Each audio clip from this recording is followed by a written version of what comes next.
Okay, let's get started. So this is a figure 11.5.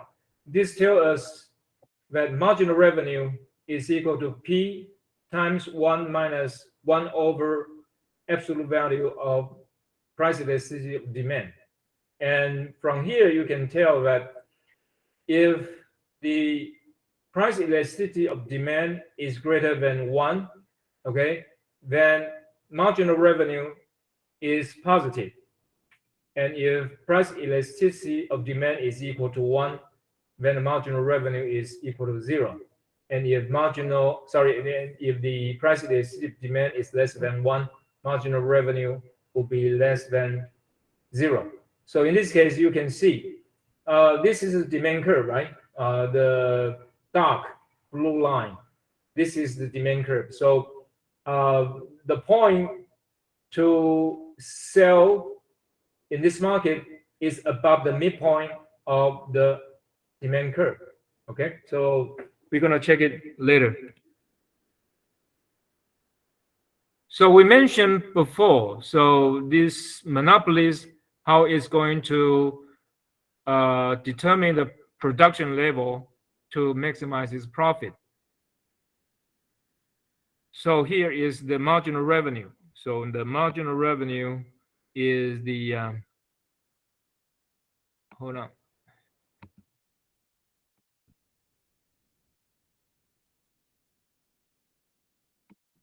So suppose the marginal revenue, the marginal cost is a horizontal line, okay? So here, and for a competitive market, so let me mark it C. Okay, for a competitive market, the way to determine the production level is marginal cost equal to demand. So price equal to demand. So it is the point C. But for a monopolist, it is the marginal revenue equals marginal cost to determine the production level. So here it's going to be 40. Okay. And if you want to get a price, you have to check the demand curve. And so the price is equal to 60. Okay. And so this time we talk a little bit about the social well-being. Okay. So for a monopolist, the consumer can only keep this part as the consumer surplus. Okay. A little triangle here. But for a competitive market, so here is 20 here, right? And here it is the point C, and here it is 100 here. So for a perfect competitive market, the consumer surplus is much bigger, okay? So it is 100, 200, and C of this triangle here. So in comparing, and definitely this kind of question will be in the final. So comparing the case of perfect competition and monopoly in terms of social welfare and consumer surplus and the profit of the producers. And also there's going to be one concept we discussed before. It's called deadweight loss. Okay, so for a competitive market, you have a big triangle. So 100 here, 20 here, and C, the big triangle that is the consumer surplus under perfect competition. But then for a monopoly, okay, it is, so let me mark this M, okay. So if for a monopoly, you can tell the consumer surplus is much smaller. So it is M here, 60 here, and 100 here. And there are two other parts. One is the, a rectangle here, a rectangle, right? So this rectangle becomes the profit, okay, becomes the profit for the monopolist. And there is this little triangle, C, and let me mark this X, okay, CXM, okay. For this little triangle, it is a part that no one gets it. So this is called deadweight loss. So in the final, there are going to be questions like this, and you have to solve for the optimal solution for a competitive market and also for a monopoly, and then comparing the welfare of these two markets.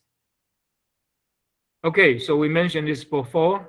So here, because in a competitive market, the producer is a price taker, but for a monopoly, it's different. So you have to get to total revenue, and then get to marginal revenue. And so you find a point that marginal revenue equals marginal cost and trying to find the optimal solution. Okay. So we forget all this part. It is a brief analysis of the total revenue and the total cost and how to figure out the optimal production. Basically, you look at this red line. This red line is a tangent to total revenue, and the slope of total revenue. Okay, the slope of total revenue is marginal revenue. So here, marginal revenue sounds like you have to get to the slope of this total cost line. So it's marginal cost here. Okay. Okay. So basically, you get the situation and then you find a profit here.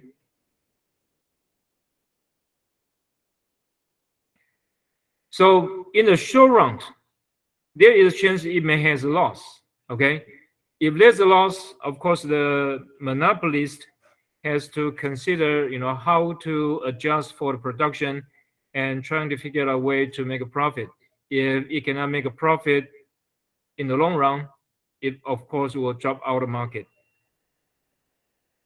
Okay. So here, basically,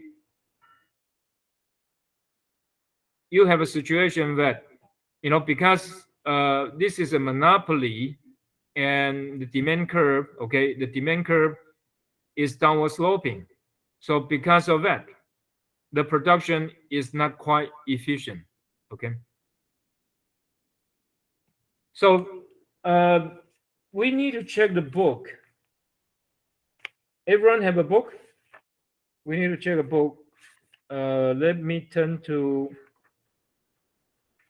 sorry, this should be page 300. Okay, page 300. So this example of figure 11.9, it is on page 300. It talk about multi-plant monopolist. Okay, multi-plant monopolist. It means, even though it is one producer, but this producer has many plants, okay, many factories. So what is going to do and how it's going to allocate the production level among these factories? And the answer is quite simple, because each factory has a marginal cost. So you have marginal cost 1, marginal cost 2, marginal cost 3, and even up to marginal cost n. So if one of the factory has a higher cost, then what you're going to do? You should reduce production at that factory and increase production in other factories. So at the end, what you're going to do? You're going to have MC1 is equal to MC2 is equal to MC3 up to MCN. Means that each factory has to have the same marginal cost. Okay, each factory has to have the same marginal cost. And what happens if the monopolies has several markets?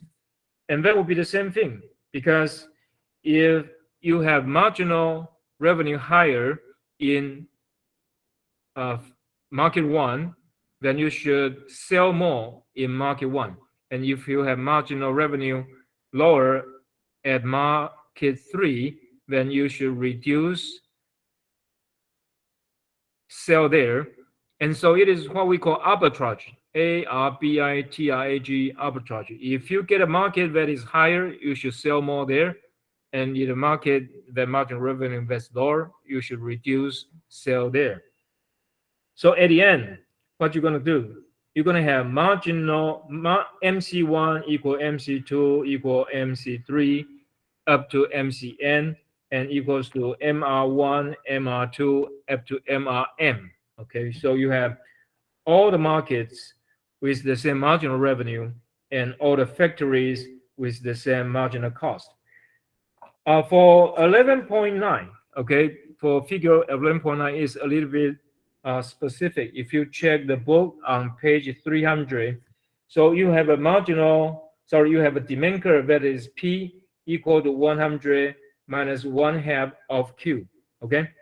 So if you check page 301, so in this case, you need to get from total revenue to marginal revenue, okay?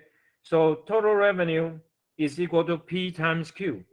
So what you're going to get? You're going to get total revenue is equal to 100Q minus 1/2 Q squared. And from total revenue, you need to get marginal revenue. So you want to differentiate 100Q minus 1/2 Q squared and differentiate it with respect to Q. So you're going to get marginal revenue is equal to 100 minus Q. So that's on page 301. Because in the United States, the students may not have learned calculus, but in our department and for all the students that I know, all come from our department. So you should all know about marginal revenue. So this definitely will be in the test. And of course, you need to know marginal cost, okay? So if you look at page 300, you have MCA is equal to 10 plus 2QA, and MCB is equal to 30 plus 2QB. So in this case, we say we need to have MC1 is equal to MC2. So if you look at the calculation on page 301, so you have MCA, MCB, and we try to figure out what is the marginal cost for the firm. So if you look at page 301, so you have Q, big Q, that is the market production level, is equal to the production from factory A, QA, and from factory B, QB, and you add them together. That becomes the marginal cost for the firm. So you have MC is equal to 20 plus Q. So even though it looks like this, but I want to emphasize the concept. So 张志伟 是 Okay. Does Monopolist have a supply curve?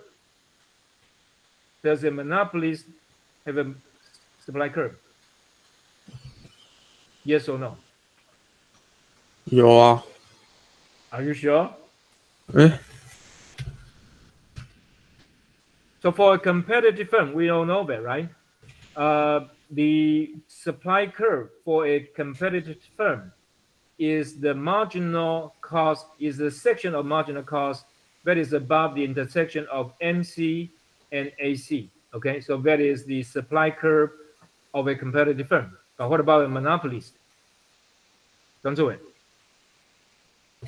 What is the supply curve for a monopolist?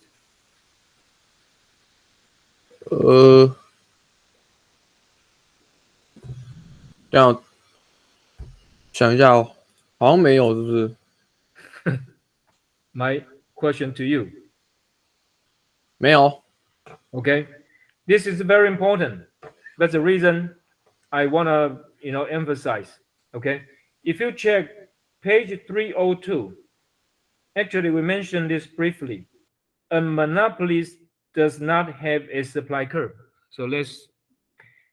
So please review page 300 and 301. Okay, this is a very important exercise and very important example of a monopolist with two factories and how they're gonna maximize their profit and to determine the production level at each factory. Okay, so page 300 and 301 up to 302, please check it. Okay, let's move on. Okay, so here, important implications of the monopoly model. A monopolist does not have a supply curve. If you check page 11.10, that can tell you what's going on, because in this case, suppose marginal cost is equal to average cost, and so is a horizontal line like this, so this red line. But when a monopolist facing two different markets, one is D2, the other is D1, so you can tell in this case, because of the market structure of the demand, so even though the supply is the same, because you look at MC, right? MC versus the marginal cost. The marginal cost is the same, but you have two different kind of market. What you're going to get?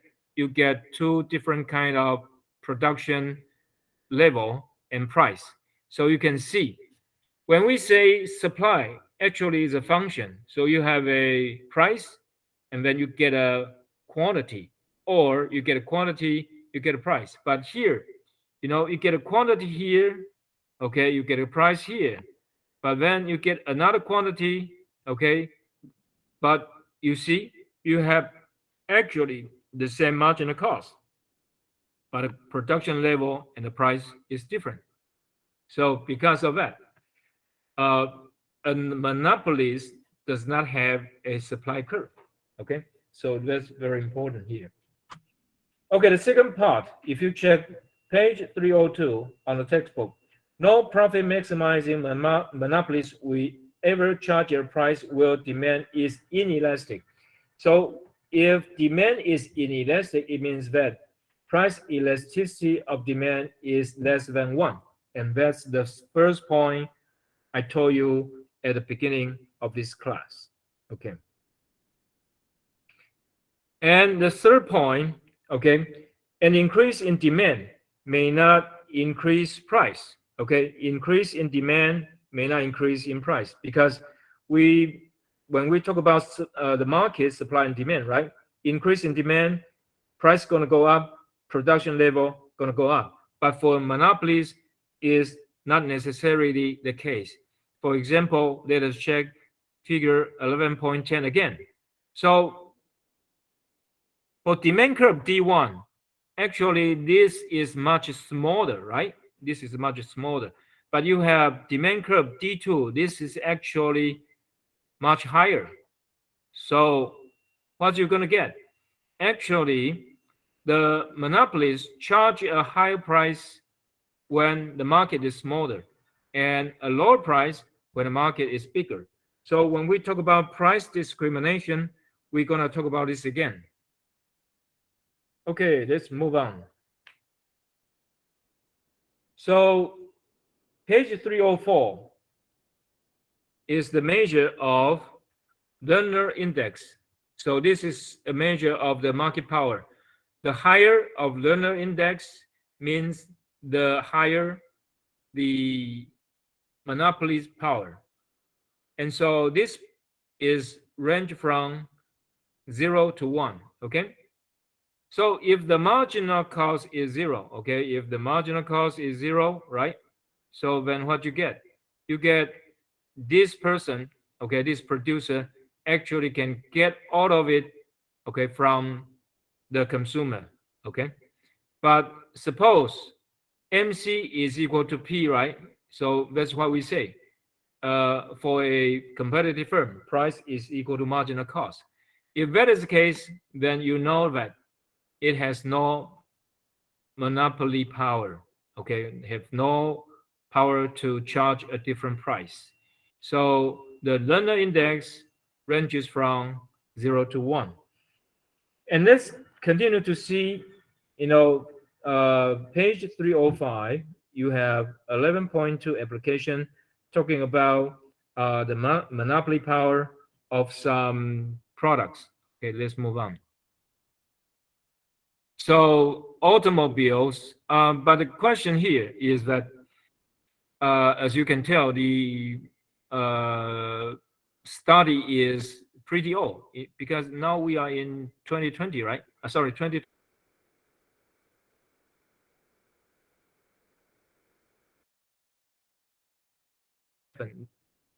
Okay. You have, the study is 1981, and then here you have 1984. So it's kind of outdated. Okay, it's kind of outdated. And as I have told you before, in 1980, the United States had several big car makers, probably in the range about 10. Okay, so what about now? Now you have 3. But when I say 3, is still not quite right because Toyota, right? Honda, they all produce cars in the US. They all now have factories to produce cars in the US. So anyway, it depends on how you look at it. Okay. Okay, let's move on. So here, aluminum. So to produce aluminum, you have to have consume a lot of energy, and to refine the ore and to get it to final product. So you can tell it has a much higher Linear index. It's interesting, gasoline is not that high, in terms of monopoly power. But of course, because in the US, uh, you know, oil is not a monopoly. Okay, in Taiwan, it is because the Taiwan oil company is a state company. But of course, there's another one, Thai Plastic. But as a matter of fact, they seem to sort of corroborate with each other, and so the price is actually the same. Anyway, let's check soft drink. So it's kind of interesting. Soft drink has a monopoly power. Okay, 0.65 is quite high. But in Taiwan, probably not many people like soda, right? 高加燕，高加燕。怎样？对吗？ Do you like Coke? 还好。 So what's the drink that you usually buy? Tea. Right. So Taiwan is different. Taiwanese don't quite like carbonated drinks, soft drink. Here, railroad, right? In the U.S., the monopoly power is kind of high because because I think one of the reasons is that the capital you have to put in to run a railway is really high. So anyway, so this is, in my opinion, maybe a different case. Okay, here, 1995, banana in Germany. It's kind of interesting, right? Banana. But you know that the climate in Germany, the climate of Germany probably is not suitable for producing banana. Anyway, I've never been there.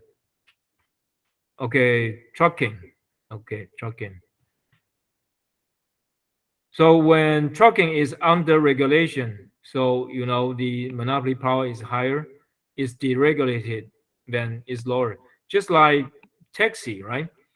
Because in Taiwan now we have line taxi and a lot of other kind of operators. So I suppose in Taiwan the Linear index of taxi is gonna be lower. Okay, let's move on.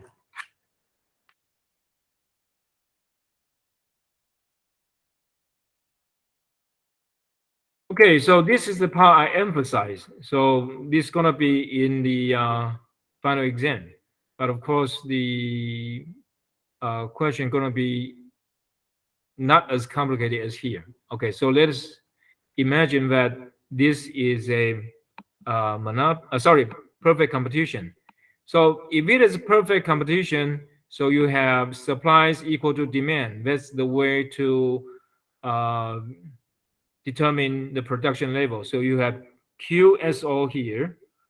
Okay, so this is perfect competition. Let me mark it C here, and then this is monopoly. Okay, you have M here. Okay, so when it is under perfect competition, you have consumer surplus equal to A plus B plus D. And when it is under perfect competition, when you have producer surplus equal to C and plus E. Okay, but then when you turn this perfect competition into a monopoly, then what you have? You have a higher price and lower quantity. Okay, so in this case, what you're gonna see, you're gonna have a lower, smaller consumer surplus for consumers. A is the only part left. Okay, A. And then for producer, the producer surplus, the part E is gone.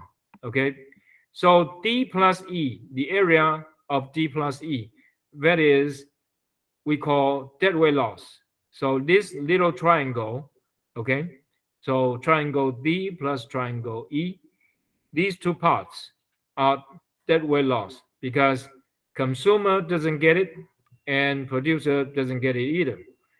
And so part of the consumer surplus, that is B, now becomes the profit of the monopolist.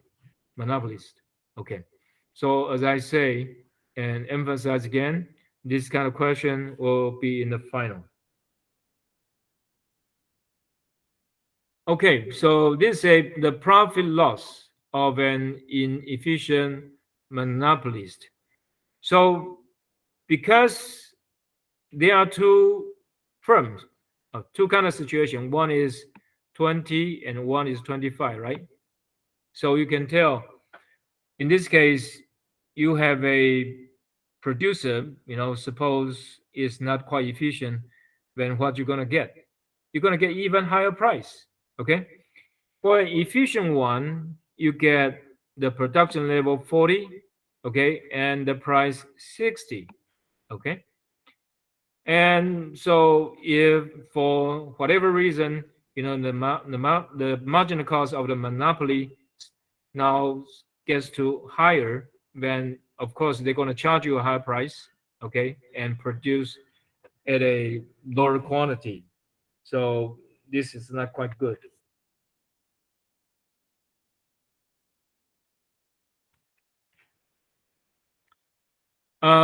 We mentioned just briefly, this won't be in the test. It's at X inefficiency. So a situation in which less than the maximum output is produced from a given set of inputs because managers have objected other than profit maximization.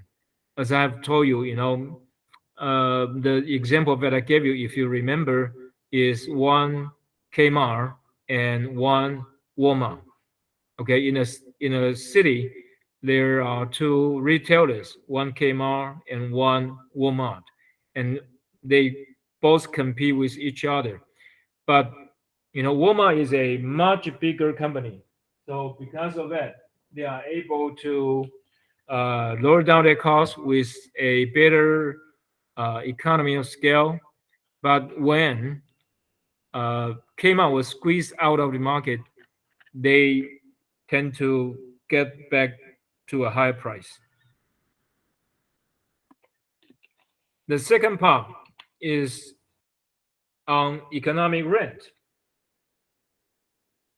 As we have discussed before, for a monopoly, okay, they is a big part of consumer surplus will become the profit of the monopolist. So because of that, everyone, okay, want to monopolize the market and to get a big chunk of profit.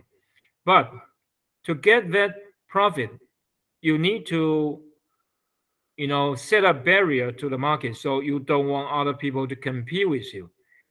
And so if you can get a monopoly, that is the best. But in a democratic society like Taiwan, the United States, and a lot of other countries, if you want to get a monopoly, that is not an easy job. So, for example, let's talk about ETC. Okay. So, Hong Kai-Xuan, what is ETC? Can you drive a car? 没有， You have driver license? 没有啊，谢信佑, do you know what is ETC? 高速公路收费的那个 Right. Okay. You know it because a lot of people, when they want to use the highway, right, they need to pay the toll, TOLL. So that is the payment for the passenger. And so, because if people make a deposit into the account, and so basically means that the merchant in charge of ETC, they can earn a lot of money, okay, from this kind of business. And so there are a lot of scandals. Okay, several companies compete to get ETC for the highway, but it is a bad deal for consumers. But for the producer, anyone that in charge of taking charge of ETC, they can get extra dollar out of it. Okay. So for example, just like Easy Car, right? 叶一方, what is what's Easy Car?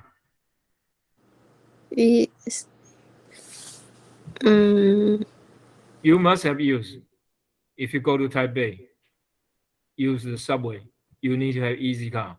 3 words. 悠游卡 Exactly. So I believe most of you, just like me, we have balance, means we have deposit in the Easy Car, right? Suppose we have balance, we have money deposit in our banking account or the account at the post office. What you're going to get? You're going to get interest payment out of it, right? But for Easy Car, do you get anything, 叶一方?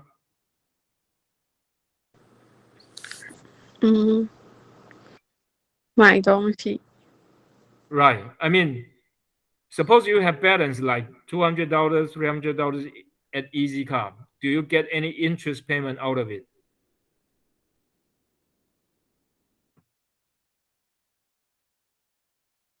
Hello?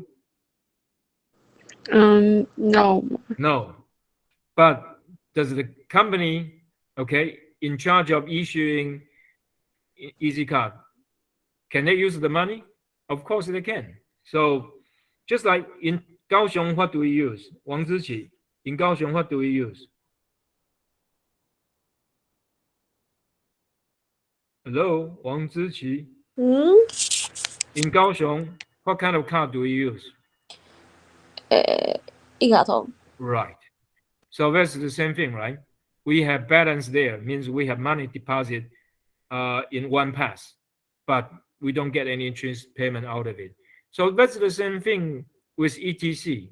People make deposit there and there's money there for the company to use, but they don't give interest payment to users. Okay. So because of that, of course, a lot of people want to try to get extra profit out of it and to get we call economic rent.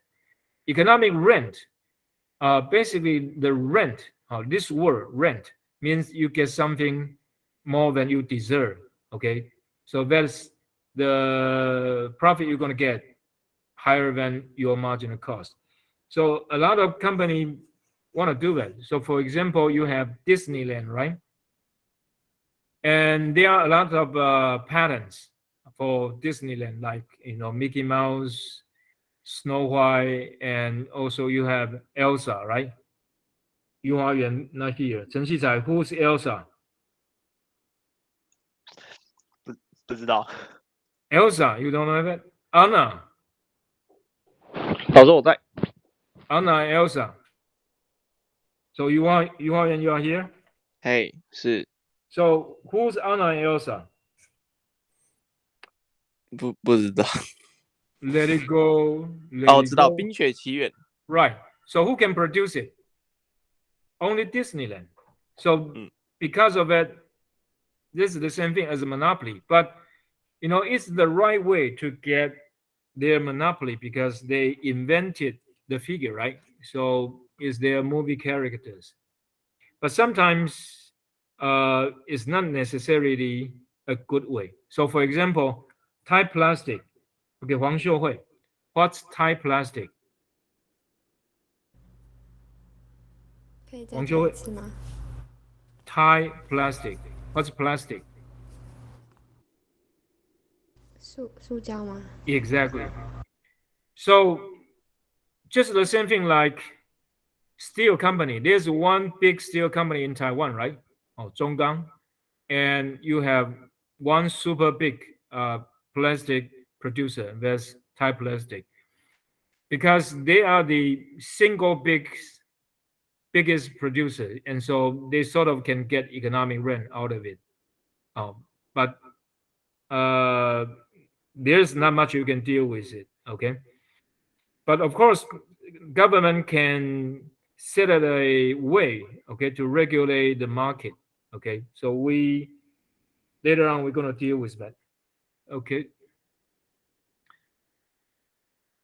And here we talk about rent-seeking activity. So lobbying.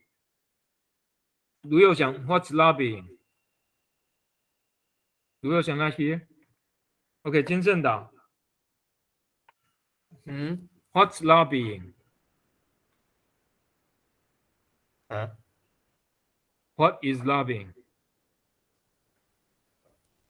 老师我在 Who? 卢佑祥. Okay, 卢佑祥 what's lobbying? 不知道金正岛 lobbying. What's lobbying? No, I don't know. 郑义林 lobbying. 游说。 Okay. So because in a democracy, people want to get something, they need to get the approval from legislature. So in Taiwan, the legislature is 立法院. So in this case, if someone can persuade the legislators that something can have only one producer, usually this is the way they can get it. And recently, because of the surge of the pandemic, so we have a strong demand for rapid test. So 张志伟, what's rapid test? 张志伟 Hello? 张志伟林玉祥 What is rapid test? 可以再讲一遍吗？ I say recently, because there's a surge in the pandemic of Omicron, right? Right. And so a lot of people, they got test positive. And because of that, people want to know whether, you have been infected, okay, of the pandemic, Omicron. So they need to have rapid test. So what's rapid test? 快筛 Okay, exactly. So you all know that recently, a lot of people accuse Chen Shizhong, right? Say he has not done well, in terms of providing rapid test. And also the other issue is that rapid test is too expensive. Okay. So why? Because that there's a huge demand and the production cost is actually the same, right? Because of strong demand, you can charge a higher price. So to a certain extent, if I can produce rapid tests for the government, of course I can earn a lot of money. So because of that, people want to be the sole producer, the only producer of the rapid test. So this is what we call rent-seeking activity. Time is almost up. Let's take a break.